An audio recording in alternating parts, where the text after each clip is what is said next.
बिल्वपत्र का महात्म्य वर्णन किया जा रहा है।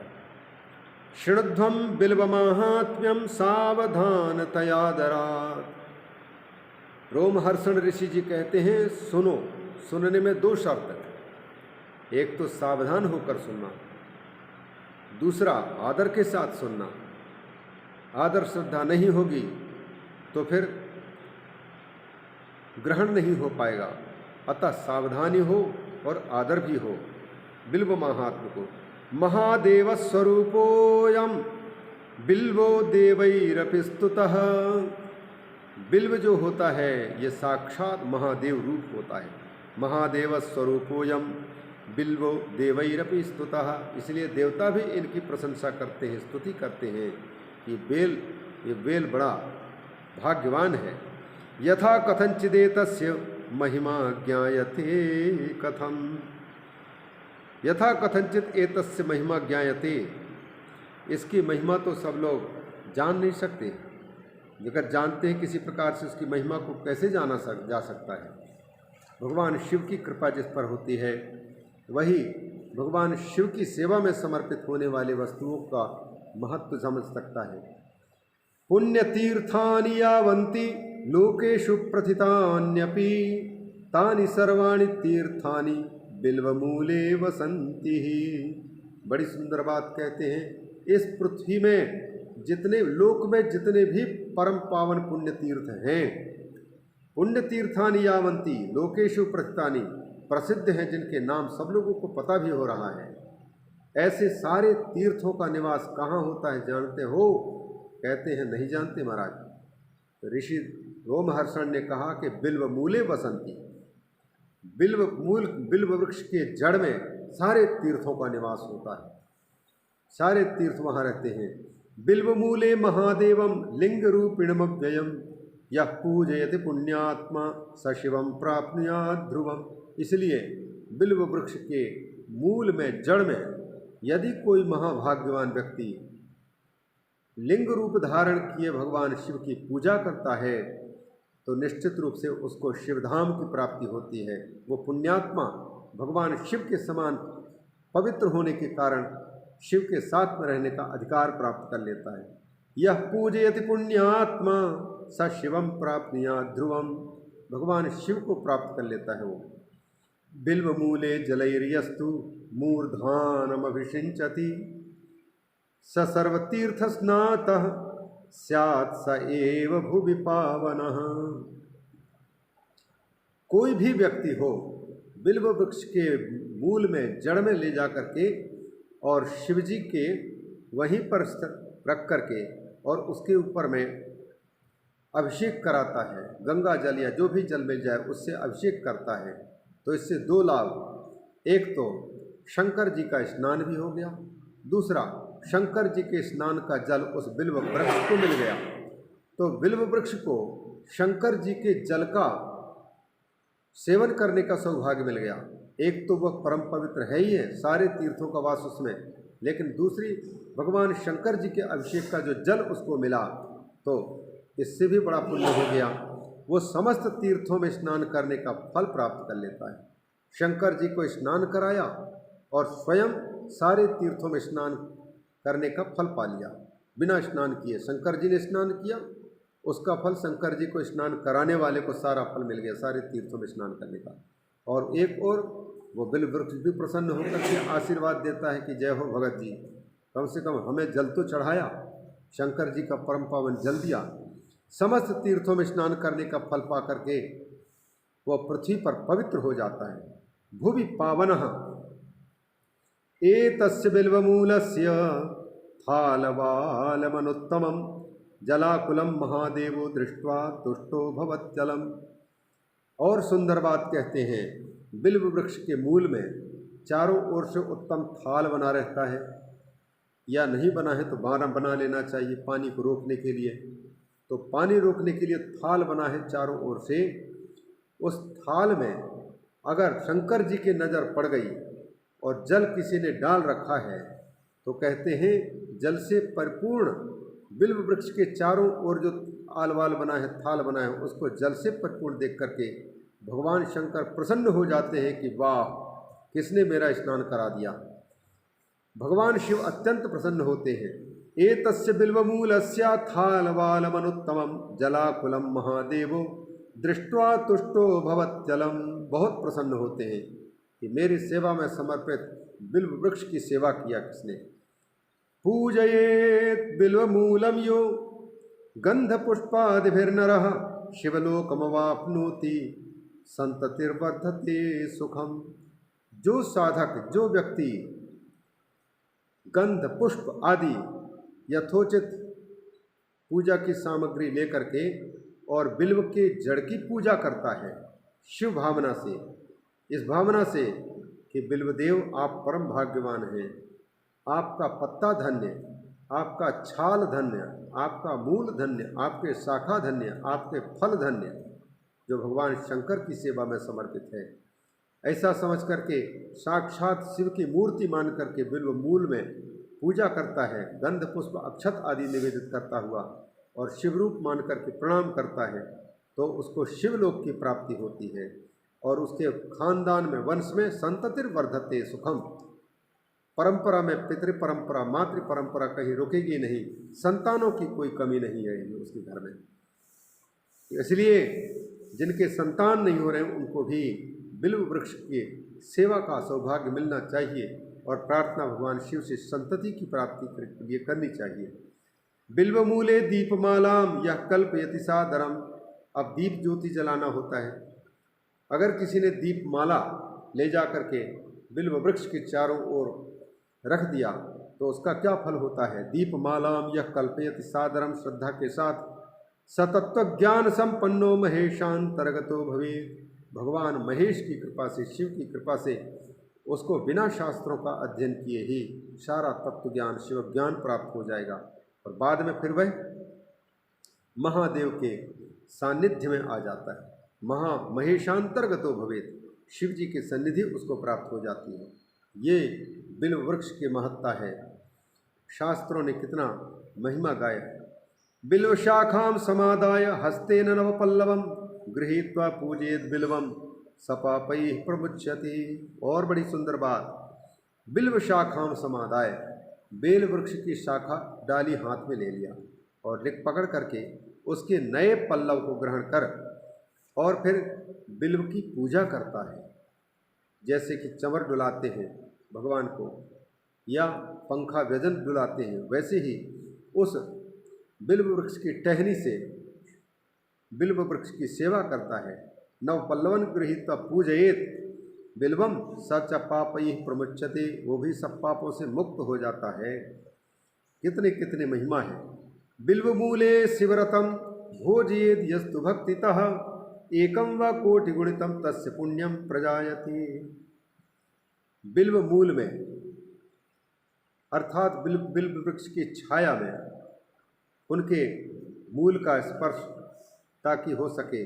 बिल्व मूल में किसी ऐसे संत को या ऐसे ब्राह्मण को जो शिव जी का भक्त है उसको ले जा करके उस बिल्व वृक्ष के नीचे बिल्व मूल का स्पर्श करा करके अगर उसको भोजन करा दिया किसी ने तो एकम व कोटि गुणितम, तो उसको एक ही को, शिव भक्त तो एक है, एक शिव भक्त को यदि उसने भोजन करा दिया, भगवान प्रसन्न होकर के उसको 1 करोड़ शिव भक्तों को भोजन कराने का पुण्य प्रदान कर देते हैं। एकम व कोटि गुणितम तस्य पुण्यम प्रजायते, करोड़ों मनुष्यों को भोजन कराने का पुण्य उसने प्राप्त कर लिया। कितनी बड़ी महिमा है। इसका मतलब है कि जहाँ पर अधिक पुण्य कमाना है तो फिर आश्रमों में भी बिल्व वृक्ष रखें ताकि खूब छाया हो, उसमें बैठे कोई, उसमें पुण्यदान हो गया तो पुण्य करने वाले को भी कई गुना पुण्य की प्राप्ति हो। बिल्वमूले क्षीरयुक्तम अन्नमाज्येन संयुतम यो दद्यात् शिव भक्ताय स दरिद्रो न जायते। बिल्व वृक्ष के नीचे बिल्व मूल में बिठा करके किसी को और खीर का भोग लगा दिया, क्षीर युक्तम अन्नम, खीर का भोग लगाया, साथ ही साथ थोड़ा घी का भी उसमें लगा दिया, मिला दिया। घी युक्त खीर यदि किसी संत को, किसी शिव भक्त को खिलाया तो कहते हैं यो दद्यात् शिव भक्ताय, घी मिला हुआ खीर यदि किसी शिव भक्त को कोई देता है तो उसके घर में, परिवार में, और वो स्वयं भी कभी भी दरिद्र नहीं होगा, दरिद्रता उसके यहाँ नहीं रहेगी। न स दरिद्रो जायते, वह दरिद्र नहीं होगा। कितने सुगम उपाय हैं दरिद्रता मिटाने के भगवान की कृपा से। सांगोपांगमिति प्रोक्तम शिवलिंग प्रपूजनम प्रवृत्तानाम निवृत्तानाम भेदतो द्विविधम द्विजाः।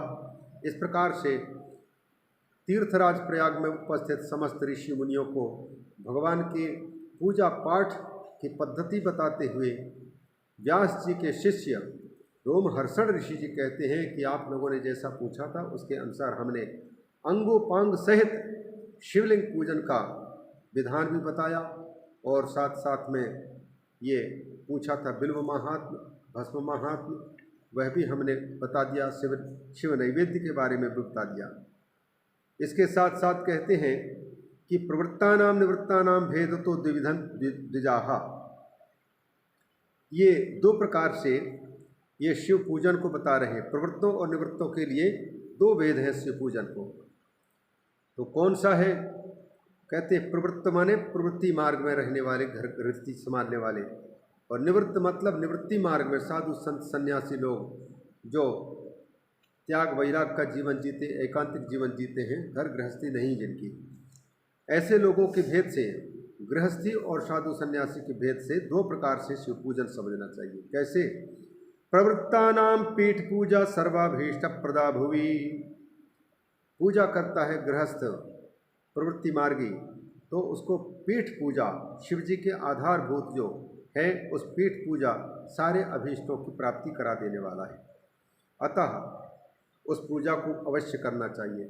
और पात्रेणैव प्रवृत्तस्तु सर्व पूजाम समाचरेत। गृहस्थ को चाहिए कि उचित आचार्य, वंदनीय किसी महापुरुष के माध्यम से ये शिवलिंग पूजा कराए और पीठ पूजा कराना चाहिए उसको। प्रवृत्त पुरुष को चाहिए कि सुपात्र गुरु आदि के निर्देशन पा करके करे, कहीं गलत ना हो। नैवेद्यम अभिषेकांते शाल्यन्नेन समाचरेत पूजान्ते स्नापये लिंगम पुष्टे पुटे शुद्धे पृथक गृहे। नैवेद्यम अभिषेकांते, शिवलिंग का जब अभिषेक हो चुका हो, इसके बाद फिर अंत में शाली अन्न माने अगहनी चावल, अगहन का चावल है उसका नैवेद्य, सुंदर भात बनाओ, खीर बनाओ भगवान को भोग लगाने के लिए, और उसका भोग लगाना चाहिए, नैवेद्य समर्पित करना चाहिए।